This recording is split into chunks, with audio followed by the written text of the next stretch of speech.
Desa Banjar ini kebetulan sekali kita berada di Banjar TV dan yang saat ini kita bicarakan adalah seorang Al Banjari. Sebelum saya melanjutkan kembali dengan para ulama dan juga para tokoh berkaitan dengan perayaan internasional MTQ di Tanah Laut kali ini, ada baiknya saya akan menerjemahkan terlebih dahulu kepada teman-teman yang berbahasa Inggris dari delegasi Kafilah Internasional tentang Al Banjari. Al Banjari taught on education, cover educational institution, teaching methods and teaching materials, subjects. Al Banjari's educational paradigm was Neo-Sufism, which emphasized on Bayani, Irfani, and Burhani. This was always emphasized more on when Al Banjari chose to develop thinking more than other fields of studies. Al Banjari's educational institutions was kind of new in South Kalimantan, since this introduced the society with the first semi-formal educational institution where the religious service could be concentrated in one place and religious studies could be taught in depth. Pemirsa, salah satu kelebihan dari Syekh Muhammad Arsad Al Banjari adalah cara pendidiknya yang luar biasa. Ini terjadi ketika beliau memperbaiki arah kiblat di Betawi atau di Jakarta. Sebelum arah kiblatnya dirubah, beliau menulis bukunya terlebih dahulu. Jadi dengan demikian baru kemudian beliau menegur dan kemudian memberikan bertatap muka langsung. Artinya sebuah opini ataupun pendapat ingin merubah atau memperbaiki sesuatu, sebaiknya dimulai dengan ilmu terlebih dahulu. Bagaimana menurut pandangan Pak Kiai Said Akhil dengan cara persuasif yang dilakukan oleh Syekh Muhammad Arsad Al Banjari? Apakah ini relevan dengan keilmuan yang saat hari ini kita dihadapi dengan banyak informasi, hoax dan sebagainya? Bagaimana cara para ulama bersikap? Terima kasih. Beliau memang dengan cara begitu. Jadi mengajarkan sebuah kitab itu tidak pernah mengajarkan begitu saja, tapi disampaikan sanad keilmuan beliau, termasuk sanad Al-Quran. Jadi ada sanadnya sampai kemana itu, dan saya sudah dokumentasikan. Jadi beliau ini, kalau pemikiran beliau yang berkaitan dengan keagamaan itu ditulis sebuah tesis juga pernah.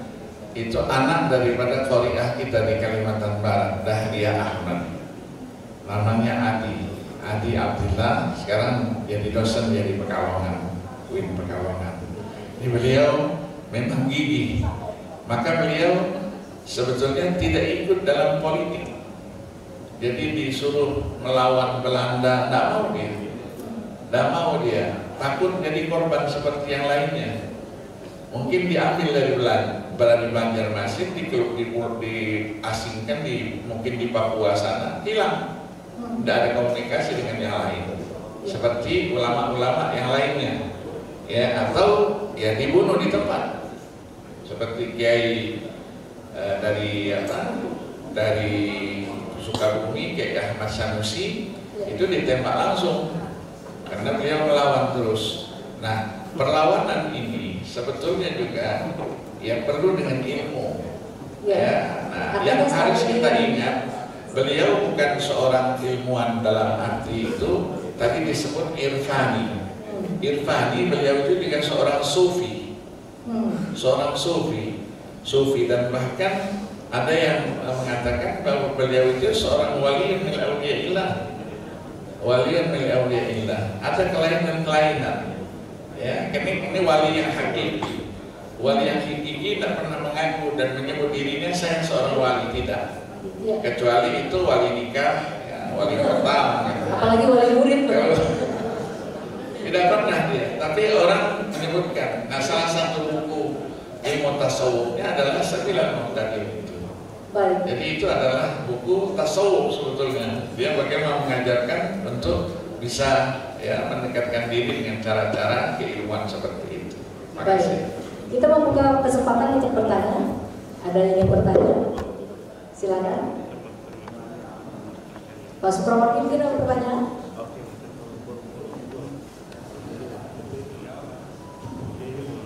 Terima kasih. Saya ingin bertanya dengan Pak Profesor. Sampai hari ini Pak Profesor, kebanggaan kita saya Muhammad Hasan Al-Banjari ini masih dianggap sebagai tokoh. Tapi kenapa beliau itu tidak menjadikan pahlawan? Nah, apa penyebabnya dan kenapa itu menjadi kriteria pahlawan itu dengan melawan atau tidak melawan itu menjadi problem? Mohon kira-kira Pak Kiai bisa dijelaskan tentang problem ini. Why Islamic Sheikh Muhammad Hasan Al-Banjari can be a hero of Indonesia? Is there any reason for that? It's just only Islamic scholar, not heroic, or what? Kenapa tidak bisa menjadi pahlawan? Mungkin Pak Zainal bisa menjawab. Iya, setahu saya memang tidak ada tulisan ditemukan beliau itu menjadi komando dalam melawan penjajahan. Nah, apakah seseorang yang tidak secara tertulis tapi melalui pendidikannya itu sudah eksplisit di dalamnya? Sebetulnya kita tidak senang dengan penjajahan. Nah, itu urusannya di Jakarta itu. Itu panitia menjadikan pahlawan. Ya jangankan tokoh-tokoh yang lama-lama, tokoh-tokoh yang sekarang saja. Belum semuanya bisa jadi pahlawan. Belum bisa jadi pahlawan. Ya, itu diusulkan dan ada tim. Tim itu ada ketuanya untuk menunjuk, memutuskan beliau itu seorang pahlawan atau tidak. Barangkali harus ada ditambah kategori seorang pahlawan, bukan hanya pahlawan fisik, tetapi juga pahlawan intelektual. Iya, pahlawan intelektual semuanya pahlawan. Betul. Jadi harus semua ada. manusia adalah pahlawan. Jadi setahu saya kalau tidak ada tulisan atau ucapan langsung beliau dalam satu acara apapun bahwa kita ini tidak mau seperti ini secara berkelanjutan, penjajahan harus kita singkirkan. Ya, sebagaimana dalam undang-undang dasar itu. Nah, beliau tidak mau ikut campur begitu itu. Jadi ilmu, tidak mau dia ikut kepada politik. Ya masa itu. Kenapa? Mungkin dia melihat hasil akhir daripada teman-teman sebelumnya. Teman-teman sebelumnya begitu. Karena dalam kondisi begitu, semua ulama-ulama yang pulang, ya termasuk Syekh Mahmud Tarmasi, ya kemudian yang lain-lainnya, banyak tokoh-tokoh itu ada yang memang ikut berjuang langsung untuk melawan penjajah, itu ada yang tidak. Nah, yang tidak ini secara tulisan, secara fisik itu masih terus dipertanyakan untuk dijadikan sebagai pahlawan. Ya, tapi kalau menurut saya tidak perlulah pahlawan nasional, tidak perlu, tapi pahlawan di sisi Allah Subhanahu wa Ta'ala. Barangkali ini juga yang melandasi sikap-sikap orang Banjar yang sangat konflik avoidance, sangat menghindari konflik. Dan apakah juga menjadi landasan orang Banjar itu selalu mengutamakan kalau jadi ulama ya ulama, umara ya umara. Bagaimana Dr. Adi? Ya. Mas Edusien. Jadi ada ajakan oleh Syekh Abdul Samad Al-Timbangi to struggle in Patani pada waktu itu. Suratnya dibalas oleh Syekh Muhammad Al-Banjari. Saya berjihad untuk mendidik anak-anak dan cucu-cucu saya di bidang pendidikan. Jadi cukup sahabat saja yang berjuang ke sana, berjihadnya. Artinya ini strategi yang dilaksanakan ternyata sampai sekarang benar. Artinya semua kalau sudah anaknya itu mumpuni dalam keilmuan pasti dikirim beliau. Artinya cucu beliau saja ada yang di Batu Licin, ada yang di Pandaran Sampit, ada yang di Kutai, ada yang itu yang dekat-dekat. Belum lagi yang negara-negara tetangga, Brunei, Malaysia, dan sebagainya. Jadi banyak arisan ini tersebar di seluruh dunia. Di Asia Tenggara utamanya menyebar. Semua ada di sini tertulis ini. Sampai dicari istri beliau ada juga tertulis di sini ternyata. Jadi benar-benar secara tertulis dari nasabnya jelas, keilmuannya juga tadi.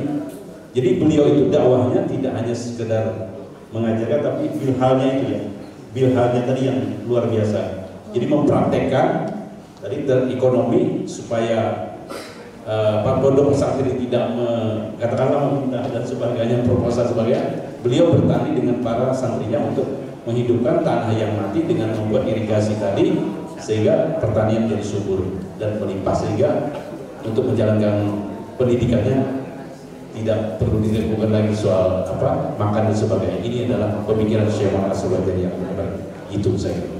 Dan para hadirin sekalian, sebagai kejutan pada malam hari ini, Brunei dan juga Kalimantan Post akan membagikan kitab Sabilul Muhtadin untuk Anda semua. Saya berikan persilakan Bu Nati dan juga Pak Suprowardi, Wali Kota, untuk secara simbolis untuk menerima kitab Sabilul Muhtadin, dan mohon teman-teman panitia untuk membagikan kepada para delegasi internasional. Ladies and gentlemen, we would like to give you token of appreciations. The kitab named Sabilul Muhtadin kepada Pak Wali Kota, Pak Bupati. Ini doa kayaknya nih.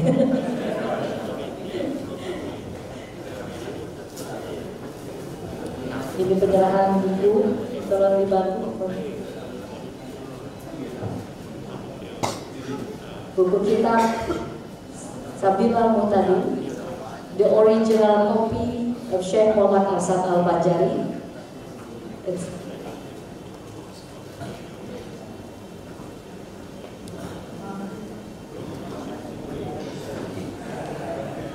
Bersilakan untuk mudah-mudahan menjadi kenang-kenangan yang sangat bermanfaat dan berharga. The original copy of Sabilul Muhtadin, token appreciations coming from Kalimantan Post and also Bupati the region of Tanah Laut, Mr. Sukamta Koyuni. Pemirsa, kita akan masuk ke dalam sesi yang terakhir. Kita akan kembali setelah yang satu.